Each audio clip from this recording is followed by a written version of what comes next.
Hey everyone, Cryptopher here. Thank you very much for joining me on today's episode, and let's get right on into it. Now I'm looking at Bitcoin on the hourly chart here, and as I predicted from yesterday's video, Bitcoin indeed attempted to go back above the upward trending support line, but has failed and has now steadily come back down. Now, where will Bitcoin move from this point here? Will it go directly down to 22 to 23,000 as I mentioned in yesterday's video? Well, what I would like to see first of all is if Bitcoin will break the neckline of this potential head and shoulders pattern forming here. So I would draw a line connecting the two shoulders. And what I would like to see is if Bitcoin can drop below this line and unable to go back up and find support. If that happens, then more than likely Bitcoin will indeed drop much further down, potentially reaching the $22,000 to $23,000 amount as I mentioned in yesterday's video. But what would be the target of this actual head and shoulders pattern? Well, what I would do is I would take a measured move from the top of the head down to the neckline and then move this down to where Bitcoin may potentially break. So let's say about here. We would see a targeted move of about, let's put it to a nice round number here, 20,000. So what my target would be then, based on this head and shoulders pattern potentially forming here, is if Bitcoin does indeed break this line and unable to go back up and find support, I'm looking at a target about $20,000. Now, why are we seeing a sell-off at this point? Well, on the technical front, if we go on the weekly, now we all know now for quite some time that Bitcoin has been overextended for a long period of time.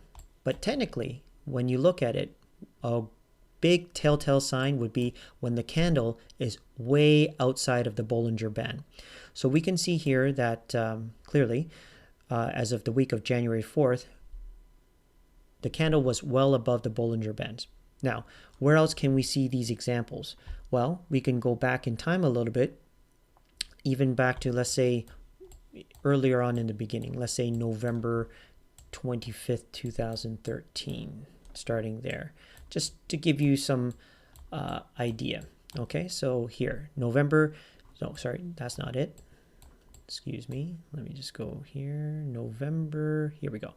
November 25th, 2013 is a great example here. Yes, that is the top there, but a prime example of when the candles are fully outside of the Bollinger Bands, a correction most likely will be following suit.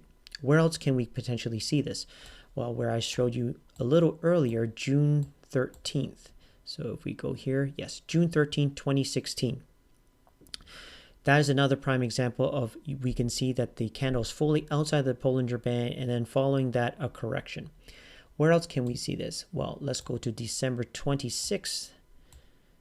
Here we go. December 26, 2016. Candle fully outside of the body, and then we see a correction the following week there. Another few examples here. We can go to February 27th. Here we go, February 27th. Candle is pretty far out of the Bollinger Bands there, and then a correction following there. And then give you another example, June 5th of 2017, right in the bull run here, the last bull run. June 5th, 2017. And of course, at the blow off top of the last bull run here, December 11th. If I can get there, here we go. Yeah, there we go. December 11th, 2017. So from a technical perspective, we can see that whenever the candles are fully outside of the Bollinger Bands, we can definitely expect a correction coming soon. And that's why we're definitely seeing that at the moment.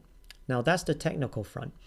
What other signs are telling us that the sell-off is happening at this point? Well, based on this article from CoinGap, we see that they reported that the CEO from CryptoQuant, and pardon me for mispronouncing the name here, but Ki-Young Ju, the CEO of CryptoQuant, has researched and found that it is due to miners selling off, for one, and also that there has been a massive movement of funds going onto exchanges here.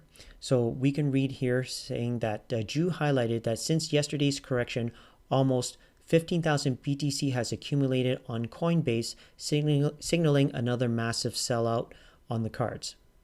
That may happen, and due to miners. So right now, there's a lot of profit taking happening here. Miners especially needs to sell because that helps cover the cost of them running their miners, and it's a prime time to take some profit. So really, this is the reason why, based on a technical and fundamental aspect, why we are looking at a sell-off at this point. Now, is there anything to worry about this? I don't believe so, because as I mentioned or have shown you before, just a moment ago, in the last bull run, there has been plenty of corrections on its way up to the last top, which was about 20,000. So we see back in 2017, let's see, what are some of the retracements here? We see back in June 12th, 2017, there was a retracement there of about 39%. We see on, sorry, correction here. Oh, pardon me. Sorry, guys. We see here on August 28, 2017, a retracement here of about 38%. Okay, just more examples here. On November 6, 2017, we see retracement here of 30%. So we can see that in the last bull run, there has been plenty of retracements of about 30% or so, 30, close to 40%. And these are all normal. So these are not things that we need to worry about. So why else am I positive or staying positive at this point? Well, because of this article here. This article here from Crypto Briefing states that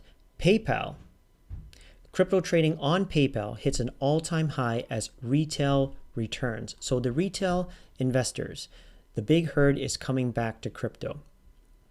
itBit is owned by Paxos. The itBit exchange is owned by Paxos, which has made the agreement to help process PayPal's transactions.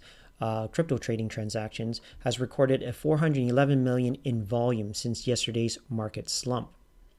Some of the key takeaways here. itBit saw 242 million in daily volume yesterday, its highest ever. And as well, several indicators suggest that retail investors are contributing to this recent surge.